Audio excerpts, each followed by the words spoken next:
I love this definition of community, about the number of people in your life you don't pay to care about you.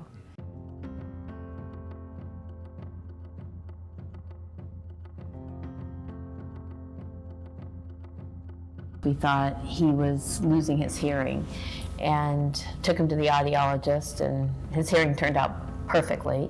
Pediatrician said, "Don't worry about it.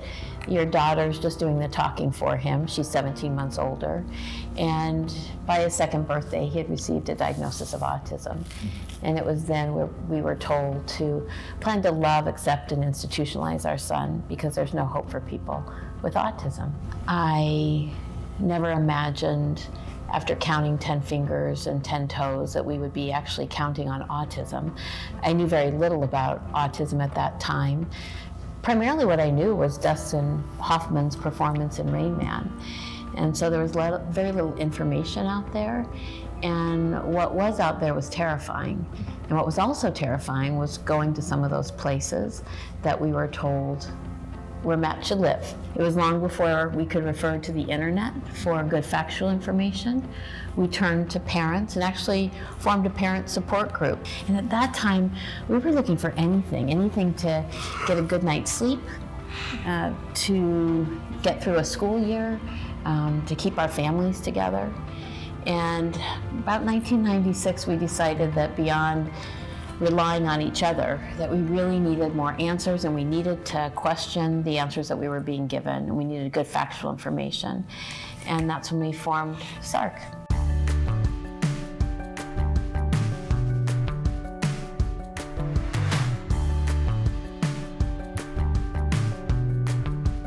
SARC was formed with a big vision to ensure that individuals with autism and their families would be supported throughout their lifetimes while advancing discovery and research. We started humbly, without a roof over our head, without any money, and today SARC is a $15.4 million organization with 160 employees, with model programs and impact across Arizona, throughout the country, and around the world. And it was early in SARC's development, actually by 1999, that I authored the first strategic plan on what housing for special populations should be.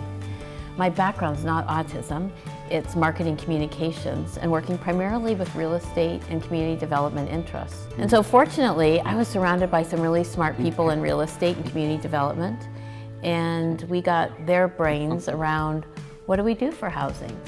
What was going to give us greater peace of mind, knowing that Matt someday would live beyond our family home?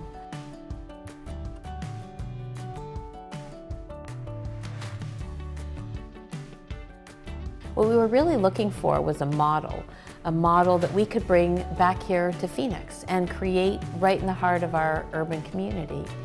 And we didn't find the model, something that could be replicable and scalable and financially sustainable, but we found some really good stuff.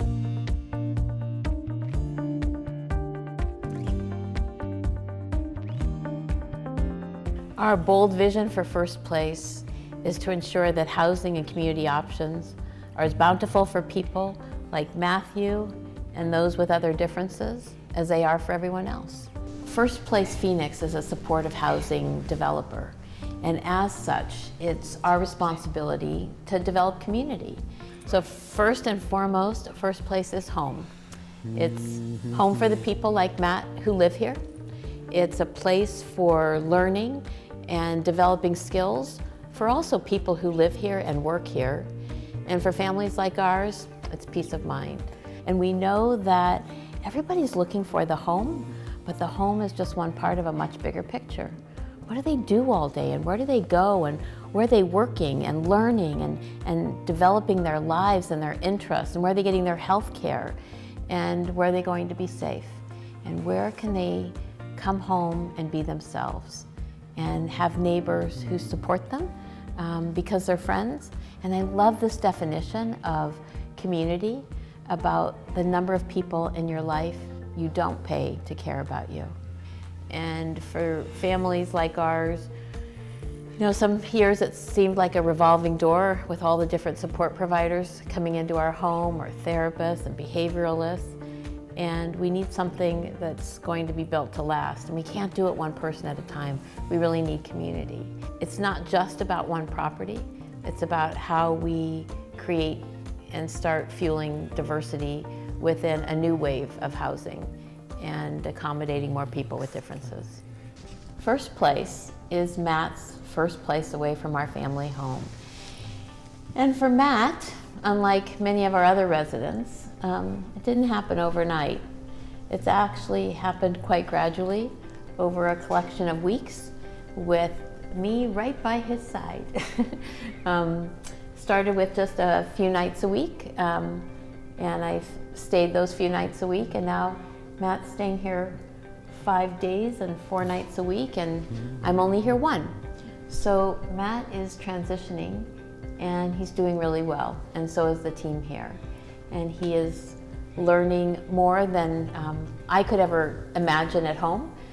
For a man who never used a key, answered a door, or would even FaceTime us, he's learned to do all those things and a lot more.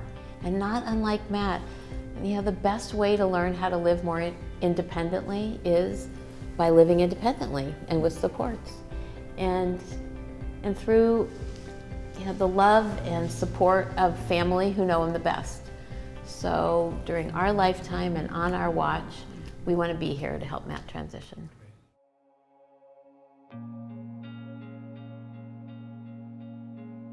I think the hardest thing as Matt's mother is believing that I'm doing the very best I can. And I'm not leaving any stone unturned during my lifetime to try to help Matt be the best he can be and to have a community that knows him, supports him, and really understands what a remarkable man he is and how much he has to contribute.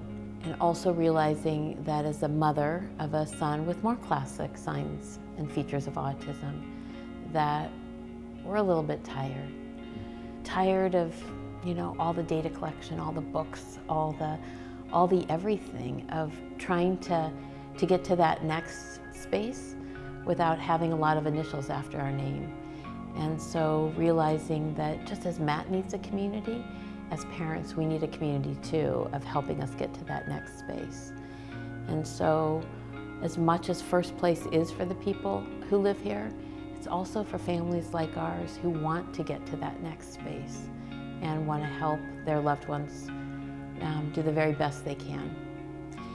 And then I also will tell you that while our friends are traveling and getting to their bucket lists, those are things that we have put on hold, and in many cases I don't have a lot of buckets. And as much as we might have poured all of our energy into Matt, you can't build a community for just one person. And we are so much richer for having built an autism-friendly community and a community that recognizes what autism is, what it isn't, and that individuals like Matt have a rightful place as contributing, valued members of our society. Matt has helped us experience a side of parenting that I didn't know what was possible. In so many ways, he keeps us grounded on a daily basis of what's really important and helps us not take for granted so much of the progress that he works so hard to make and that we've worked so hard to make with him. He has taught us to live in the moment, to be joyful. He's a very happy man. He's taught us great humility, and he's taught us about love, unconditional love at the deepest level. Through all the years of parenting, and even for our daughter, there are cycles to all of this in terms of growing up. But he always really loved his mother and father. The best advice I've been given has been to do what's attainable. And what's attainable today may look different tomorrow. And that we can't change all the challenges in front of us all at once. And we're so much stronger when we work together and not go at this alone. And it's important to know that with whatever is in your heart and whatever you might be experiencing at this time, you're not alone. There are others out there who are experiencing the same, who have gotten through the challenges and who are off to some new adventures and new discoveries and things that have enriched their lives beyond their dreams. Just in the same way that Matt has enriched our lives beyond what we thought would ever have been imaginable after receiving that diagnosis 26 years ago.